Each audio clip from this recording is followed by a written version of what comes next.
Hai geng, ketemu lagi dengan advokat tangga di Vakum, Vaksin Hukum.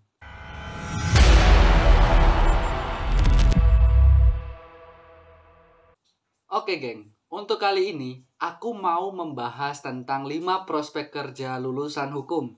Daripada kita bicara soal teori hukum terus yang bikin otak kita semakin panas, aku mau mengajak kalian untuk refreshing nih geng.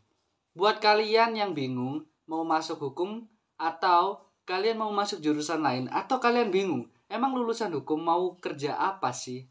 Namun sebelum masuk dalam pembahasan, aku mau mengajak kalian untuk like dan subscribe YouTube channel ini. Jangan lupa juga untuk nyalain loncengnya agar kalian tidak ketinggalan video terbaru dari aku. Kita masuk dalam pembahasan. Advokat atau pengacara? Untuk prospek kerja yang pertama ada advokat atau pengacara. Advokat sendiri terdiri dari berbagai macam.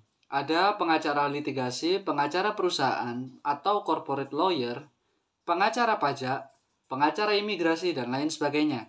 Namun di sini aku mau membahas secara garis besarnya saja, syarat atau bagaimana untuk menjadi seorang advokat.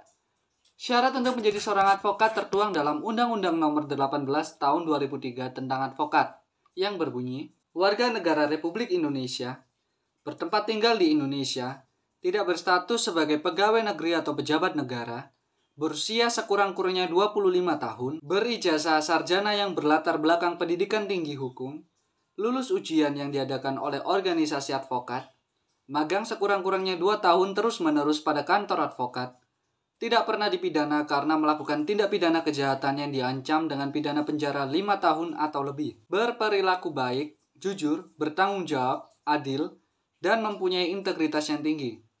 Nah, gimana nih geng? Kalian mau menjadi seorang advokat yang handal seperti Bang Hotman Paris, Hotma Sitompul, Otto Hasibuan, atau Bapak Junifer Girsang? Jadi, untuk memulai karir menjadi seorang advokat, kalian pertama-tama harus masuk jurusan hukum dulu. Kalian masuk S1 hukum, kemudian kalian harus ikut pendidikan khusus profesi advokat atau PKPA yang diadakan oleh organisasi advokat. Kemudian kalian harus mengikuti ujian profesi advokat. Kemudian kalian harus magang di kantor advokat selama 2 tahun. Lalu kalian bisa diangkat untuk menjadi seorang advokat, notaris. Jadi, selain advokat, notaris juga mendominasi prospek kerja bagi lulusan hukum. Notaris ini bertugas untuk membuat akta-akta otentik seperti akta perjanjian, akta jual beli, dan akta-akta otentik lainnya. Namun, gimana sih syarat untuk menjadi seorang notaris? Syarat untuk menjadi seorang notaris ditemukan di Undang-Undang Nomor 30 Tahun 2004 sebagaimana telah diganti menjadi Undang-Undang Nomor 2 Tahun 2014 tentang jabatan notaris, yaitu warga negara Indonesia bertakwa kepada Tuhan Yang Maha Esa, berumur paling sedikit 27 tahun, sehat jasmani dan rohani yang dinyatakan dengan surat keterangan sehat dari dokter dan psikiater, berijazah sarjana hukum dan lulusan jenjang strata 2 kenotariatan, telah menjalani magang atau nyata-nyata telah bekerja sebagai karyawan notaris dalam waktu paling singkat 24 bulan berturut-turut, pada kantor notaris atas prakarsa sendiri atau atas rekomendasi organisasi notaris setelah lulus strata 2 kenotariatan. Tidak berstatus sebagai pegawai negeri, pejabat negara, advokat, atau tidak sedang memangku jabatan lain yang oleh undang-undang dilarang untuk dirangkap dengan jabatan notaris.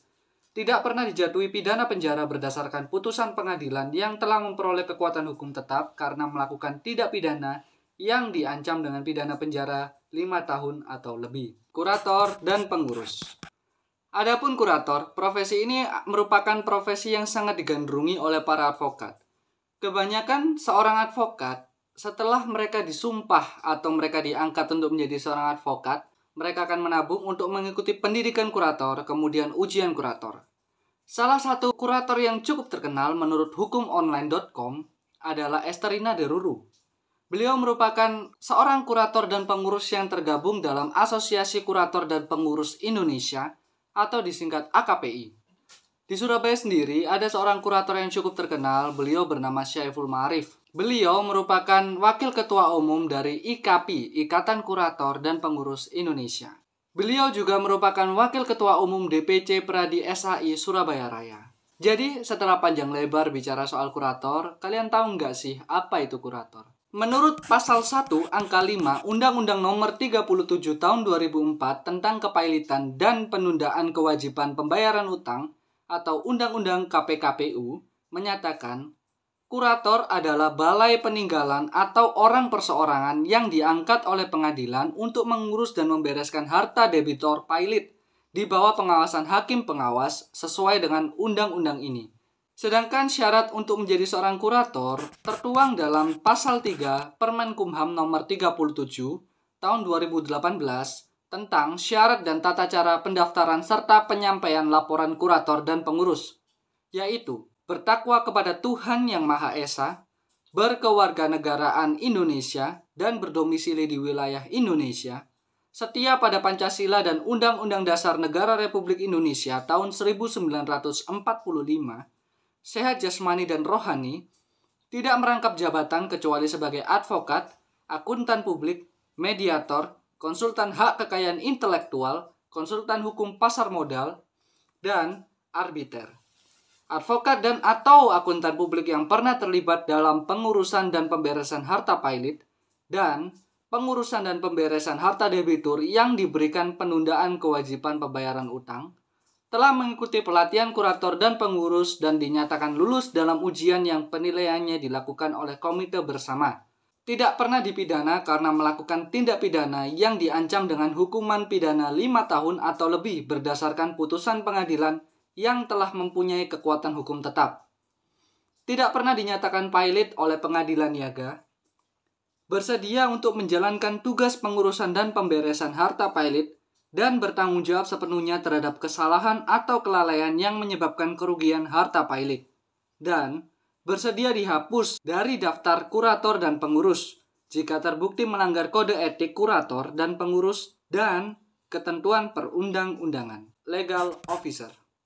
Legal officer merupakan seorang yang bekerja di sebuah perusahaan atau organisasi nih, geng.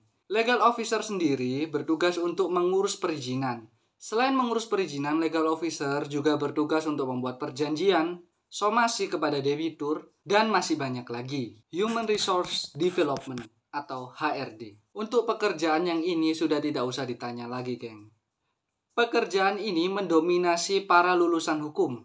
Bahkan, ketika seseorang ditanya kenapa mau masuk jurusan hukum, selain mereka ingin menjadi seorang advokat, notaris, mereka juga ingin menjadi seorang HRD. Seorang HRD ini bertugas untuk merekrut karyawan, penggajian atau payroll, industrial relation, dan lain sebagainya. Biasanya dalam perusahaan yang startup, HRD ini digabungkan dengan general affair dan juga legal. Jadi kalau di perusahaan startup itu, geng, HRD ini disebut HR generalist. Jadi gimana, geng? Setelah kalian tahu prospek kerja untuk lulusan hukum, kalian mau lanjut untuk masuk jurusan hukum, atau kalian mau cari fakultas yang lain? Tulis komen di bawah. Oke, geng, cukup video dari aku. Jangan lupa untuk like, komen, dan subscribe. Dan jangan lupa juga untuk nyalain loncengnya agar kalian tidak ketinggalan video terbaru dari aku.